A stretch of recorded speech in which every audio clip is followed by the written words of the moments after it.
tələbəlik həyatı unudulmazdır. Amma məzun olanda bir sual ortaya çıxır. İndi nə olacaq? Bu zaman bəziləri birbaşa iş tapır, bəzilərinin isə CV-sində hələ də hobbi hissəsində kofe içmək, motivasiya tapmaq yazılır.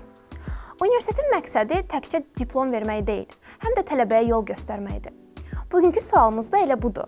Karyera universitetdə başlayır, yoxsa məzun kartı veriləndə bumerang başladı? Suallar atılır, cavablar bəzən CV-dən, bəzən isə təcrübədən qayıdır. Bugün studiyamızda məzunların uğur hekayələrinin arxasında dayanan, tələbələrin gələcək addımlarına bələdçilik edən bir qonaq var. O, Adnusunun Məzunlarla İş və Karyera Mərkəzinin rəhbəri Şamil Əhmədovdur.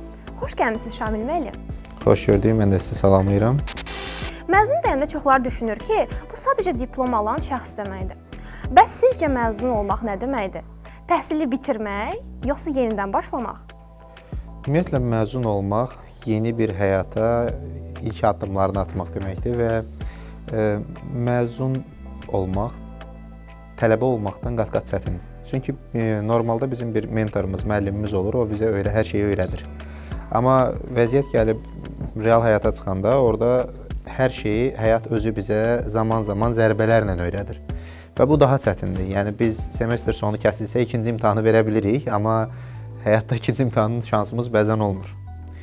Bu səbəbdən məzunluq daha çətin olduğunu düşünürəm. Karyera mərkəzi deyəndə tələbələr daha çox nə düşünür?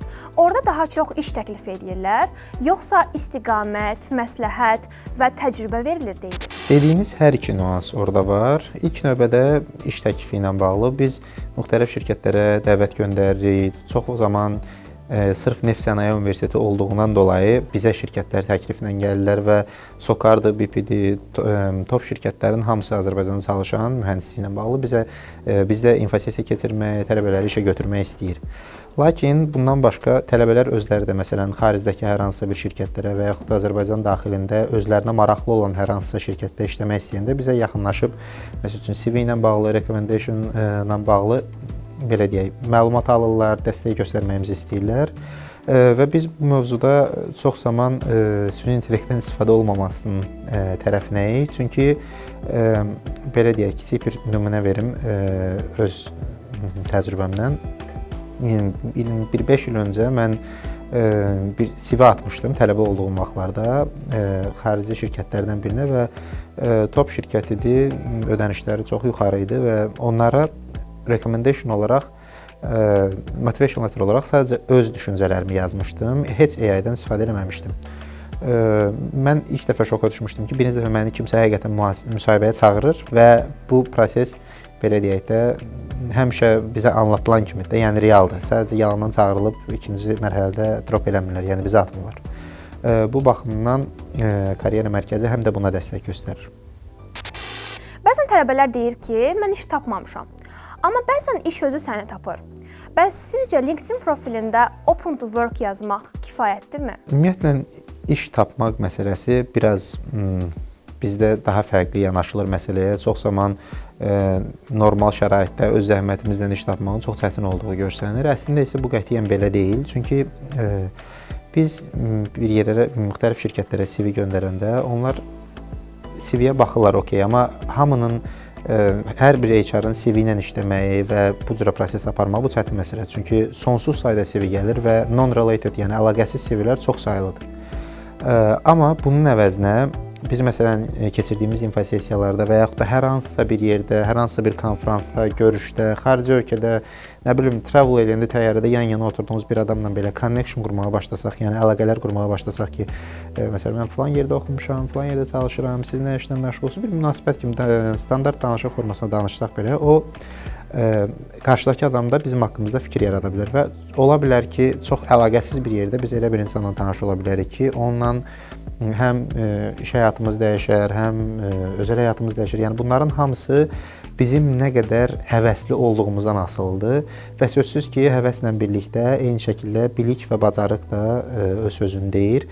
Bunların bərabər olmağı, belə deyək də, perfect nəticəyə, yəni əla nəticəyə gətirir.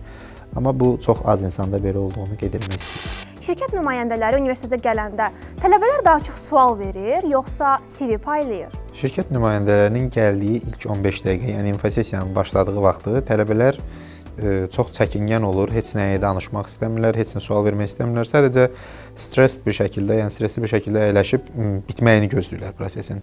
Lakin 15 dəqiqədən sonra təcrübəli belə deyək, təlimçilərsə, əgər gələnlər infosessiyanı verən şəxslər, onlar bütün auditoriyanı yığa bilir. Yəni bütün diqqəti özünə cəlb edə bilir və o zaman artıq sual-cavab başlayır, hər şey daha maraqlı keçir. CV vermə prosesi isə adətən karyera sərgilərində olur. Məsələn, biz karyera sərgiləri keçirəndə 40-50-yə yaxın şirkət gəlir. Məsələn, noyabrın 28-i yeni bir karyera sərgisini UFAZ-la birlikdə təşkil edəcəyik və həmən karyera sərgisinə təqribən 50-yə yaxın şirkət gələcək. Və orada CV-lərlə gəlirlər və CV-ləri təqdim edirlər ki, oradan da geri dönüş alan çox tələbələrimiz var. Nümunələri ilə bağlı biz bəzən postlarda hazırlayırıq, zaman-zaman PR şöbəyə təqdim edirik, onlar bizə dəstək göstərirlər paylaşmaq üçün. Təcrübə proqramları bəzən iş dünyasının demo versiyası kimi görünür. Bəs sizcə bu proqramlar tələbənin gələcək uğrunda nə qədər rol oynayır? Mən ona qətiyyən demo versiya kimi baxmıram. Birbaşa real iş mühiti kimi baxıram. Nəyə görə? Çünki ümumiyyətlə tələbə və yaxud da heç tələbə olmasının institutu bitirmiş, bitirməmiş bir şəxs yeni bir işə gedəndə ilkin praktika kimi götürürük deyirlər və ödənişsiz tutaq ki, 1 ay, 3 ay, 1 həftə, 3 həftə çalışır. Bu çalışdığı müddətdə o özünü nə qədər yaxşı göstərirsə, nə qədər belə deyək, savadlı deyil də həvəsli və işi görə biləcək kimi göstərirsə, o zaman o belə deyək, daha rahatlıqla orada işə qəbul olur və daha çox rəhbər və yaxud da ki, ona kim çalışacaqsa, onun bir üst rankı kimdirsə, həmən insan onu daha çox işə götürmək istəyir. Amma nə vaxt ki, o özünü sadəcə işi görüb, okey, saat 5-dir, mən gedirəm, sağ olun keysindədirsə, onu 99% hallarda işə götürmürlər. Məzunlarla əlaqə saxlamaq çətindir deyirlər. Bəs sizdə bu əlaqə necə qorunur? E-poçtla, tədbirlərlə, yoxsa sadəcə xatirələrlə?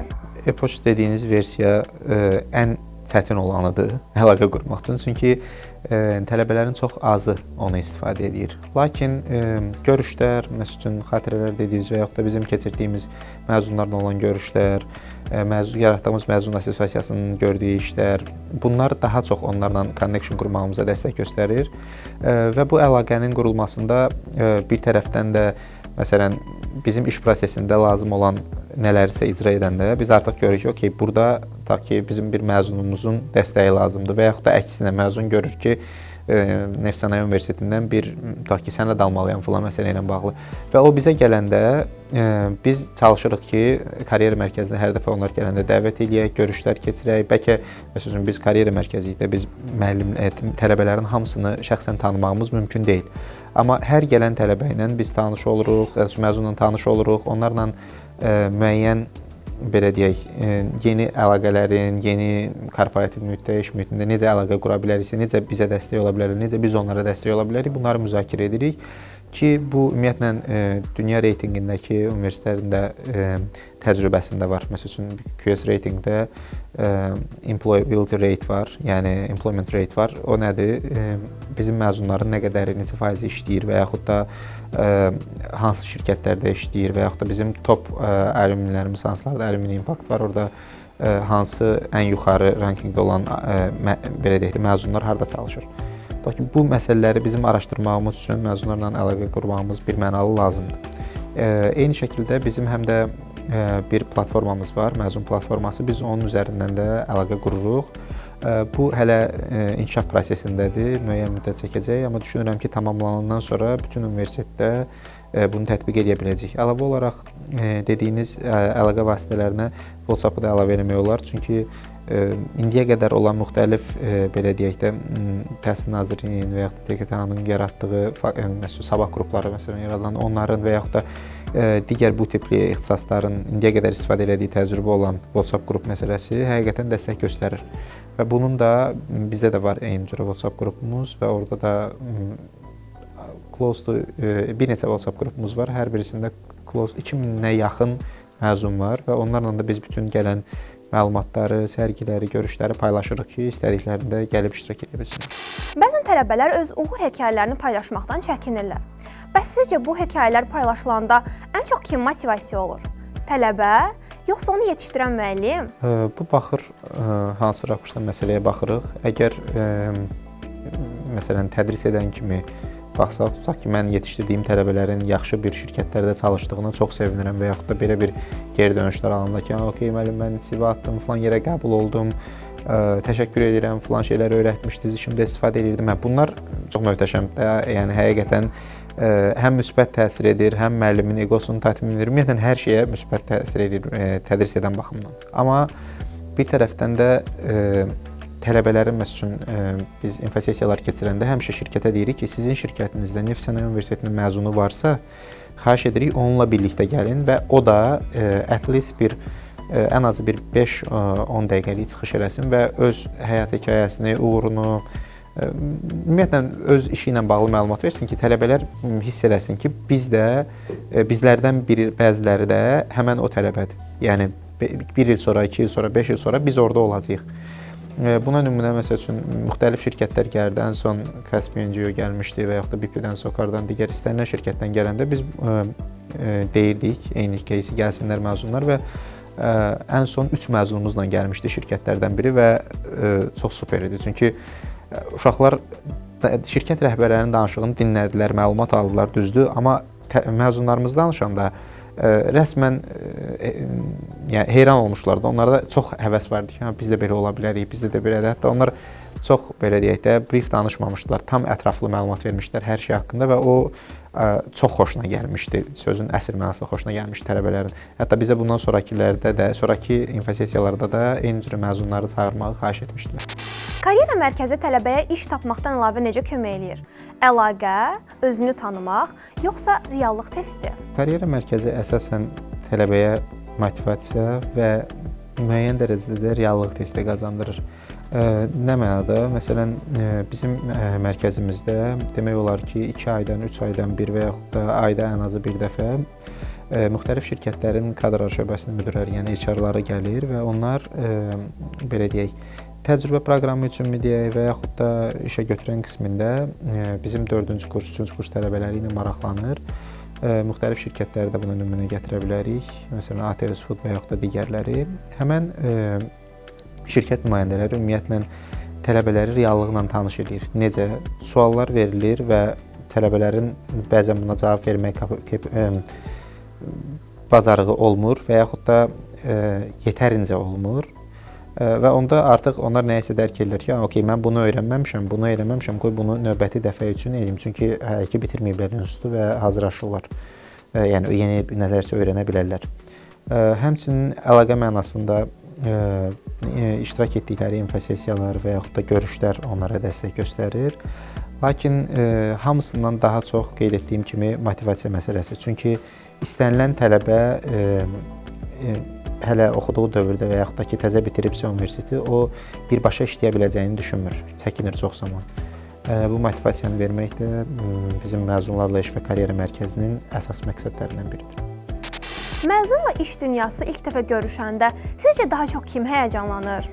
Məzun özü, yoxsa işə götürən?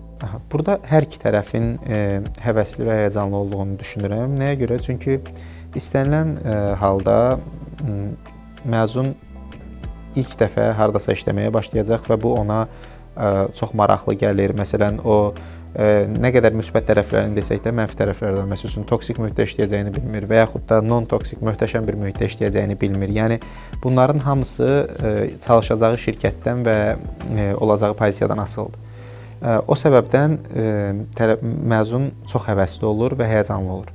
Digər tərəfdən işə götürəni nəzərə alaq. Məsələn, biz birlikdə korporativ mühitdə çalışırıq və görürük ki, tutaq ki, bəzi əməkdaşlar işini ən azından bizim istədiyimiz istiqamətdə görmür və yaxud da nəsə düz deyil.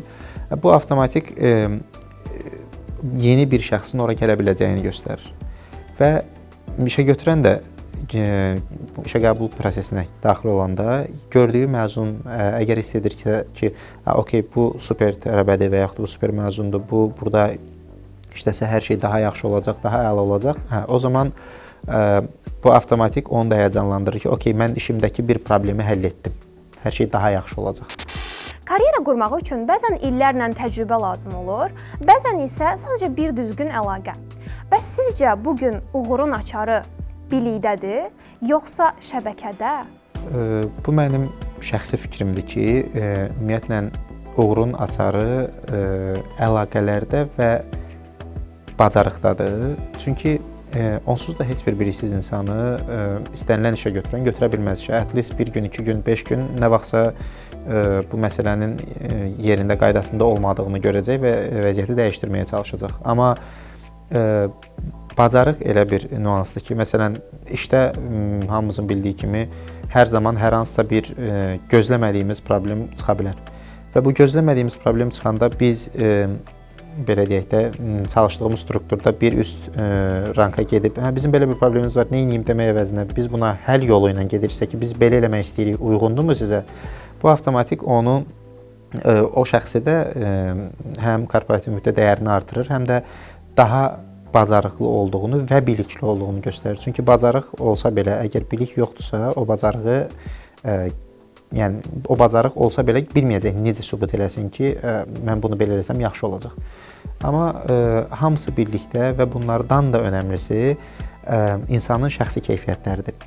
Əgər şəxsi keyfiyyətlər belə deyək, bir dəyərlər varsa, o həmişə qorunulursa, o zaman sözsüz ki, uğur indi olmasa da yaxın zamanda, olmasa orta zamanda, amma qətiyyən uzun zamanda deyil. Yəni tezliklə gəlib özü şəmən şəxsi tapacaq. Çox sağ olun Şamil müəllim. Görünür universitet sadəcə diplom verməklə məhdudlaşmır. O həm də əlaqələrlə, istiqamətlə tələbəni yönləndirir. Çox sağ olun, tam razıyam. Universitet qapısı bağlanmır, sadəcə yeni mərhələlər açılır. Bu gün öyrəndik ki, karyera sadəcə iş axtarmaq deyil, o həm də özünü, öz peşəkar kimliyini qurmaqdır. Universitet də bunun başlanğıc nöqtəsidir. Bəzən ilk təcrübə, bəzən ilk uğursuzluq, amma həmişə ilk addım deməkdir. Bugün də bumerang kimi sualları atdıq, cavabları qayıtdı. Amma bugün biraz da CV formatında və motivasiya məktubu kimi oldu. Görüşənə dək. Deyirlər, tələbəlik həyatı unudulmazdı. Yox, yaşamadım. Bizə hazıram, ora baxmıram da sizə baxıram.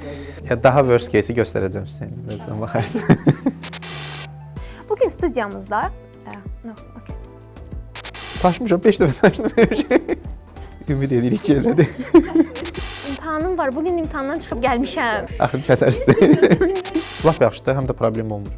Hə, ciddən göstərə bilərəm. Yəni biz çox əyləncəli idi, onlarla çox vaxt keçirdirdik. Nəsə onunla bağlı problem var idi. Qoyun, rekada qoyun. Okey, indi mən hansı hissəsini deyirəm onu bir dənə deyim mən, təzədən mən bilmirəm. Okey, siz o cümləni bir dənə oxuyun, mən onu əzbərləyim, sonra davam edəyək. Bu qədər tərtəb. Nəfəs ala bilmirəm, o daha problemdir, nəinki gözüm. Ayağımdan çıxır da mən əzbərləməklə aram yoxdur. Ümumiyyətlə bu yadda saxlamaq, belə şeyləri yadda saxlaya bilmirəm.